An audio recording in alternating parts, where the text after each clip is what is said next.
మత్తయి సువార్త 13వ అధ్యాయము. ఆ దినమందు యేసు ఇంట నుండి వెళ్ళి సముద్ర తీరమున కూర్చుండెను. బహుజనసమూహములు తన యొద్దకు కూడి వచ్చినందున ఆయన దోణి ఎక్కి కూర్చుండెను. ఆ జనులందరూ దరిని నిలిచియుండగా ఆయన వారిని చూచి చాలా సంగతులను ఉపమానరీతిగా చెప్పెను. ఎట్లనగా, ఇదిగో, విత్తువాడు విత్తుటకు బయలు వెళ్ళెను. వాడు విత్తుచుండగా కొన్ని విత్తనములు త్రోవ ప్రక్కను పడెను. పక్షులు వచ్చి వాటిని మ్రింగివేసెను. కొన్ని చాలా మన్ను లేని రాతి నేలను పడెను. అక్కడ మన్ను లోతుగా ఉండనందున అవి వెంటనే మొలిచెను గాని సూర్యుడు ఉదయించినప్పుడు అవి మాడి వేరులేనందున ఎండిపోయెను. కొన్ని ముండ్ల పొదలలో పడెను. ముండ్ల పొదలు ఎదిగి వాటిని అణిచివేసెను. కొన్ని మంచి నేలను పడి ఒకటి 100 ఒకటి 60 ఒకటి 30 ఫలించెను. చెవులు గలవాడు వినుగాక అని చెప్పెను. తరువాత శిష్యులు వచ్చి, నీవు ఉపమాన రీతిగా ఎందుకు వాడితో మాటలాడుచున్నావని ఆయనను అడుగగా, ఆయన వాడితో ఇట్లనెను, పరలోక రాజ్య మర్మములు ఎరుగుట మీకు అనుగ్రహింపబడి ఉన్నది గాని వారికి అనుగ్రహింపబడలేదు. కలిగిన వానికే ఇయ్యబడును, వానికి సమృద్ధి కలుగును. లేని వానికి కలిగినదియు వాని యొద్ద నుండి తీసివేయబడును. మరియు వారు చూచుచుండియు చూడరు, వినుచుండియు వినకయు గ్రహింపకయునున్నారు. ఇందు నిమిత్తము నేను ఉపమాన రీతిగా వారికి బోధించుచున్నాను. ఈ ప్రజలు కన్నులార చూచి, చెవులారా విని, హృదయముతో గ్రహించి, మనస్సు త్రిప్పుకొని నా వలన స్వస్థత పొందకుండునట్లు వారి హృదయము క్రొవ్వినది, వారి చెవులు వినుటకు మందములైనవి. వారు తమ కన్నులు మూసికొని ఉన్నారు గనుక మీరు వినుట మట్టుకు విందురుగాని గ్రహింపనే గ్రహింపరు, చూచుట మట్టుకు చూతురుగాని ఎంత మాత్రమును తెలిసికొనరు అని యెషయా చెప్పిన ప్రవచనము వీరి విషయమై నెరవేరుచున్నది. అయితే మీ కన్నులు చూచుచున్నవి గనుక అవి ధన్యములైనవి, మీ చెవులు వినుచున్నవి గనుక అవి ధన్యములైనవి. అనేక ప్రవక్తలును నీతిమంతులును మీరు చూచువాటిని చూడగోరియు చూడకపోయిరి, మీరు వినువాటిని వినగోరియు వినకపోయిరని మీతో నిశ్చయముగా చెప్పుచున్నాను. విత్తువాని గూర్చిన ఉపమాన భావము వినుడి.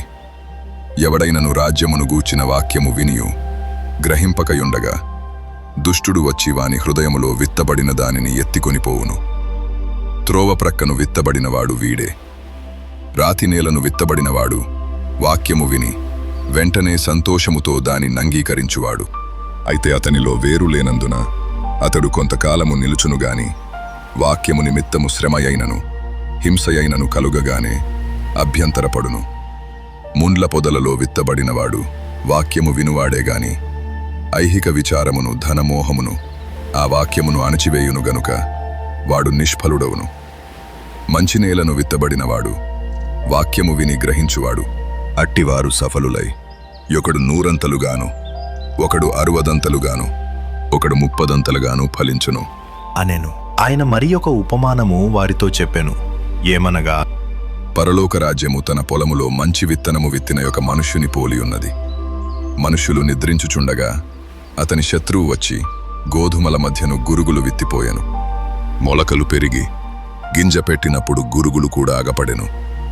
అప్పుడు ఇంటి యజమానుని దాసులు అతని యొద్దకు వచ్చి, అయ్యా, నీవు నీ పొలములో మంచి విత్తనము విత్తితివి గదా, అందులో గురుగులెక్కడ నుండి వచ్చినవని అడిగిరి. ఇది శత్రువు చేసిన పని అని అతడు వారితో చెప్పగా, ఆ దాసులు, మేము వెళ్ళి వాటిని పెరికి కూర్చుట నీకిష్టమా అని అతనిని అడిగిరి. అందుకతడు, వద్దు, గురుగులను పెరుకుచుండగా వాటితో కూడా ఒకవేళ గోధుమలను పెల్లగింతురు. కోతకాలము వరకు రెంటిని కలిసి ఎదుగనీయుడి. కోతకాలమందు గురుగులను ముందుగా కూర్చి వాటిని కాల్చివేయుటకు కట్టలు కట్టి గోధుమలను నా కొట్టులో చేర్చిపెట్టుడని కోతగాండ్రతో చెప్పుదును అనెను.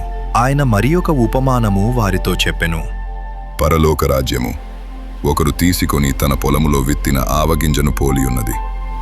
అది విత్తనములన్నిటిలో చిన్నదే గాని పెరిగినప్పుడు కూర మొక్కలన్నిటిలో పెద్దదై ఆకాశ పక్షులు వచ్చి దాని కొమ్మలయందు నివసించునంత చెట్టగును.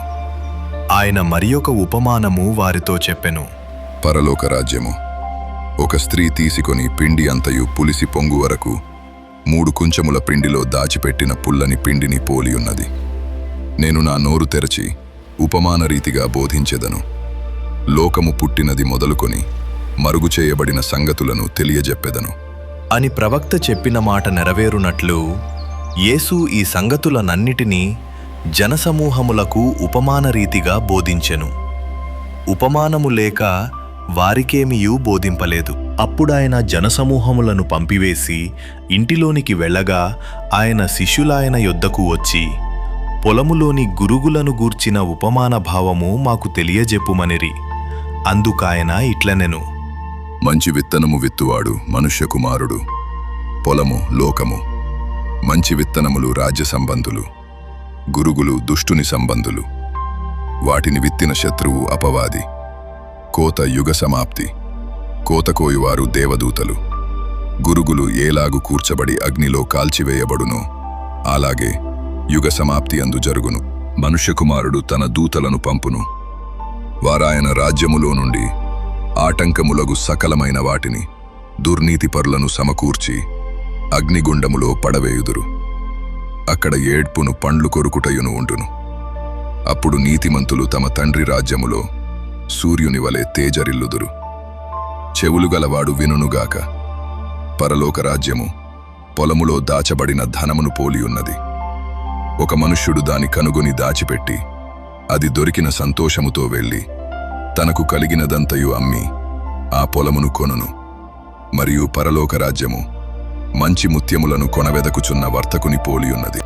అతడు అమూల్యమైన యొక్క ముత్యమును కనుగొని పోయి తనకు కలిగినదంతయు అమ్మి దాని కొనును. మరియు పరలోక రాజ్యము సముద్రములో వేయబడి నానా విధములైన చేపలను పట్టిన వలను పోలియున్నది. అది నిండినప్పుడు దానిని దరికిలాగి కూర్చుండి మంచివాటిని గంపలలో చేర్చి చెడ్డవాటిని బయట పారవేయుదురు. అలాగే యుగ సమాప్తి అందు జరుగును. దేవదూతలు వచ్చి నీతిమంతులలో నుండి దుష్టులను వేరుపరిచి వీరిని అగ్నిగుండములో పడవేయుదురు. అక్కడ ఏడ్పును పండ్లు కొరుకుటయును ఉండును. వీటినన్నిటినీ మీరు గ్రహించితిరా అని వారిని అడుగగా వారు గ్రహించితిమనిరి. ఆయన అందువలన పరలోక రాజ్యములో శిష్యుడుగా చేరిన ప్రతి శాస్త్రియు తన ధననిధిలో నుండి క్రొత్త పదార్థములను పాత పదార్థములను వెలుపలికి తెచ్చు ఇంటి యజమానుని పోలియున్నాడు అని వారితో చెప్పెను. యేసు ఈ ఉపమానములు చెప్పి చాలించిన తరువాత ఆయన అక్కడి నుండి వెళ్ళి స్వదేశమునకు వచ్చి సమాజ మందిరములలో వారికి బోధించుచుండెను. అందువల్ల వారాశ్చర్యపడి ఈ జ్ఞానమును ఈ అద్భుతములను ఇతనికెక్కడి నుండి వచ్చినవి? ఇతడు వడ్లవాని కుమారుడు కాడా? ఇతని తల్లి పేరు మరియ కాదా? యాకోబు, యోసేపు, సీమోను, యూదాయను వారు ఇతని సోదరులు కారా? ఇతని సోదరీమణులందరూ మనతోనే ఉన్నారు కారా? ఇతనికి ఈ కార్యములన్నీయు ఎక్కడ నుండి వచ్చనని చెప్పుకొని ఆయన విషయమై అభ్యంతరపడిరి. అయితే యేసు, ప్రవక్త తన దేశములోను తన ఇంటను తప్ప మరి ఎక్కడనైనను ఘనహీనుడు కాడు అని వారితో చెప్పెను.